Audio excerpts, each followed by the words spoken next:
This is part 2 of the Evolution Explainer series. If you want the notes that we use for this video, do comment evolution in the video below. Okay, so this is part 2 of the biological evolution, where we'll be going through species and phylogeny. So there are different types of species concepts. So this is for the old syllabus. If you are doing the new syllabus 9477, you will only be learning biological. And biological species is basically organisms that can interbreed to produce fertile offspring. However, for the old syllabus, you need to learn the other 4, which are ecological, morphological, genetic, and phylogenetic. So ecological species are basically species within the same niche, and then they'll have unique adaptations to perform particular roles in their community. So biogeography can actually help us to analyze how these species are distributed over space and time. So biogeography makes use of this ecological species concept to see, okay, how are species spread out across the different niches, the different areas.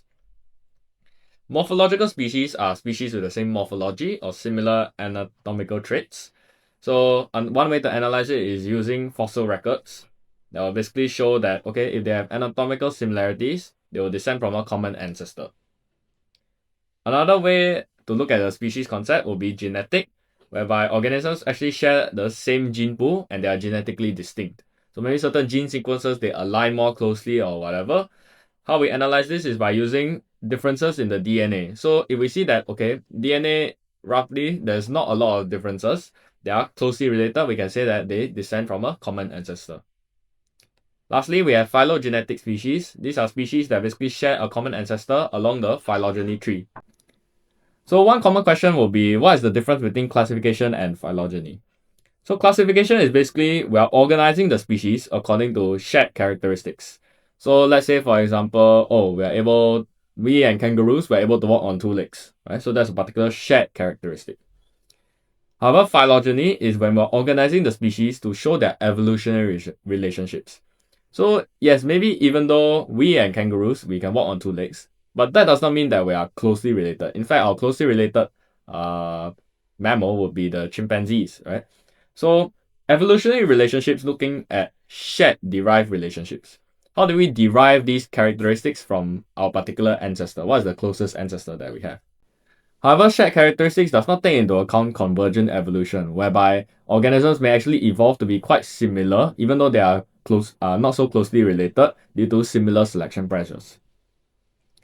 So how do we interpret a phylogeny tree? So the branching point over here will be your common ancestor. And the branch will be the evolutionary path. So this here is the evolutionary path for species A. If 2 species have a more recent common ancestor, they are more closely related. So you can see over A and B, they have a more recent common ancestor compared to A and C, whereby the common ancestor of these 2 will be over here. So A and B have a more recent common ancestor and therefore are more closely related. So some misconceptions for this chapter will be that homological traits must look alike. So homology is basically similar traits, but similar traits may not need to look alike. Similar traits could just vary depending in appearance, but maybe are similar in function.